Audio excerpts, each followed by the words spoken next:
Coming up on CityView, budgets reflect values, and the city wants to know your values as budget season arrives. Our artist in residence shares what has inspired her latest pieces of work. And Small Business Week is actually a pretty big deal.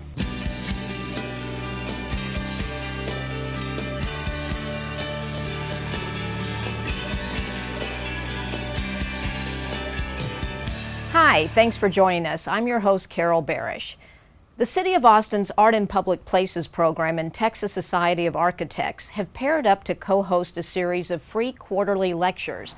The community conversations spotlight local, national, and internationally commissioned artists, creating public artworks for the city's collection. But this is now what we try to do with our pieces. We want to connect people together through the piece. The first lecture, held earlier this year, featured artist collective New American Public Art, highlighting their upcoming interactive sculpture, Keppelin's Owls, slated for installation in Seaholm's Eco District this year.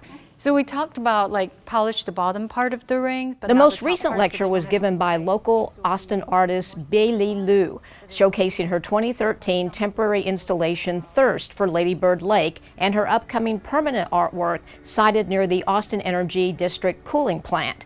Upcoming lectures include August 14th's Thought Barn, an Austin-based art and architecture group, and will conclude on October 9th with artist Janet Eichelman, who is creating a large-scale artwork for the Austin-Bergstrom International Airport.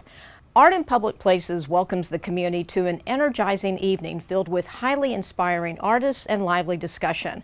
All lectures will be held at 6 p.m. at the Texas Society of Architects building at 500 Chacon Street and are free and open to the public. Visit austincreates.com for additional details.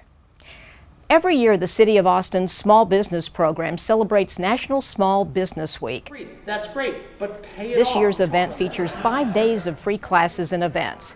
Attendees receive free advice on subjects including funding, marketing, law, and business planning from fellow business owners and experts in their respective fields. It takes 45 days to get your $2,500. You have to really be a self-starter to be an entrepreneur, and you really find out if you are or if you're not, and what it takes to shut you down. And something like this kind of re-inspires you and gets you going again. The Small Business Program offers free lectures and events throughout the year to help small businesses in Austin be successful.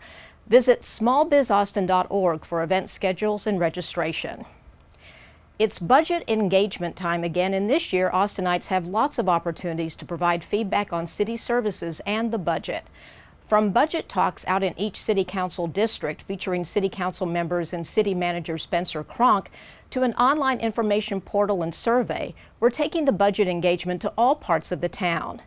The city's current budget is $3.9 billion and pays for such services as public safety, mobility, public health, parks and recreation, housing and job programs. Your city tax dollars and utility bills fund these services, and we invite your feedback. Please take a few minutes to provide your input. We can't create a budget for everyone without you. Learn more and tell us your priorities at austintexas.gov/budget. Austin's first artist in residence within a city department, Rahab El Sadiq, recently exhibited artwork that she created as part of a 9-month residency within the Watershed Protection Department. Her works explore the role of water conservation in the environment and reflect Watershed's mission of reducing the impact of flood, erosion, and water pollution to protect Austin's residents. Rahab is a local painter, photographer, printmaker, and installation artist. The opening drew quite a crowd. How are you? This is the opening night of the culmination of her residency with the Watershed Protection Department. I think it's great. We've had a great turnout. Feels confusing because I don't want to leave. Yes, but it's super awesome to share. This was putting an artist within a government structure, within a government context, and seeing what kind of inspiration flows from them. We have to get it from the city itself. Yeah, I think that's something that the city will have to incorporate. I have done residencies before in different places in Europe and in Africa, in Asia. It offered working in a different, perspective. It's working in with a city department, which is new and it's exciting. For it to happen here, it's great. We want to leave as many of the trees as we can. There's a lot of scientific process behind these things. If we're going to keep the quality of water in the aquifer clean, and we've got to make sure the water that's getting into the creek upstream of us is clean too, and that's the big challenge. It's kind of all new for me, yeah. That's why it's cool. The piece that I think is what really resonates is the participatory piece. Look at me a little bit. Yep. That you can kind of look at the world through the eyes of Watershed, and that's kind of really all you can ask for, is that you've got this really different experience to draw upon physically. But it feels really good that both the department and the artist felt that it was a success too. So that's really important to us.